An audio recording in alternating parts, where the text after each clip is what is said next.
నీ అంతరింద్రియములలో దేవుడు ఏం చేశాడు? జీవరాశులకు ఇవ్వలేదండి. నీ అంత జ్ఞానము పక్షులకు ఇవ్వలేదండి. నీ అంత జ్ఞానము మృగములకు ఇవ్వలేదండి. నీ అంత జ్ఞానము ప్రకృతిలో దేనికి ఇవ్వలేదు. మరి నీకెందుకు ఇచ్చాడు? మీరు నేను ఎవరని? సాక్షాత్తు ఆయన గర్భవాసం నుండి పుట్టిన వాళ్ళం, ఆయన పిల్లలం, మనం ఆయన వారసులం, ఆయన పోలికలు పుట్టిన వాళ్ళం. అందుకే నీ అంతరింద్రియంలో జ్ఞానం ఇచ్చి నీ హృదయానికి దేవుడు ఏమిచ్చాడట? తెలివినిచ్చేసాడు. తెలివిని ఇంకా చెప్పాలంటేనండి, దేవుని కంటే వానిని కొంచెము తక్కువ వానిగా చేసితివి.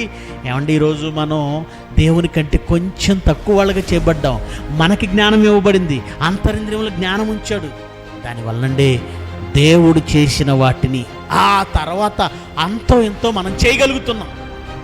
ఆలోచించు, నువ్వెవరు? సాక్షాత్తు దేవుని కుమారుడివి.